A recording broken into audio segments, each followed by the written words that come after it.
To other news now, the Ethics Committee of Parliament is under fire tonight as opposition MP Dennis Gordon is drawing the line, insisting it is acting beyond its mandate.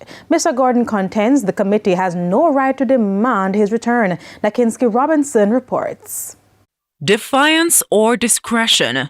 Opposition Member of Parliament for St. Andrew East Central Dennis Gordon is again brushing aside a summons to appear before Parliament's Ethics Committee. This over remarks tied to an exemption involving his medical company Jamaican.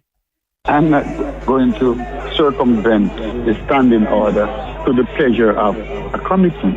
And so when we are trying to do these things, we must also consider the right of the person. And we must also consider the statutes that guide the deliberation. Mr. Gordon previously appeared before the committee in camera, at which time it gave the green light for Jamaican to continue its contractual arrangement with the government. After it was revealed that Jamaican was one of 4 companies that benefited from the misuse of tax exemptions at the University Hospital of the West Indies, some members of the committee suggested he reappear to clarify comments made at the first meeting. The parliamentary opposition has argued that the committee lacks jurisdiction to address the matter, emphasizing that it is the full House of Parliament that granted him exemption to do business with the government. The opposition MP further contends that the committee brought a private matter to the public. If you look at the Jamaica Gleaner and the Jamaica Observer, they were telling the country that I will be summoned to a meeting by the Ethics Committee before there was any discussion with me or any letter asking me to appear. So since they choose to adjudicate in the public domain, rather in camera, as is the convention of the Ethics Committee, it's my right not to go.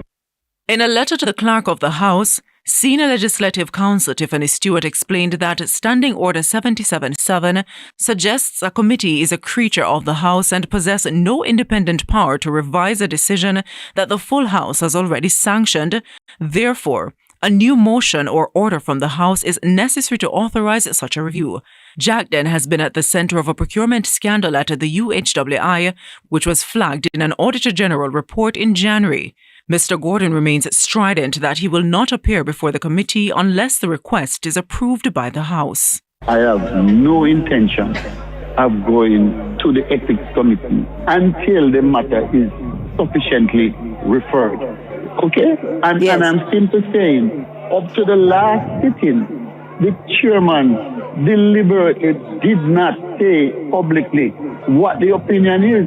So which opinion? You mean this one that Tiffany Stewart wrote? Yes, I am not going to be a party to any attempt for political assassination. When did the chairman get this report? The chairman had it the morning. Who gave it to her? The morning of the hearing. Who gave it to her? Clerk. Who told you the clerk gave it to her? I can't say my source, and don't ask me to say my source. Nakinsky Robinson, TVJ News.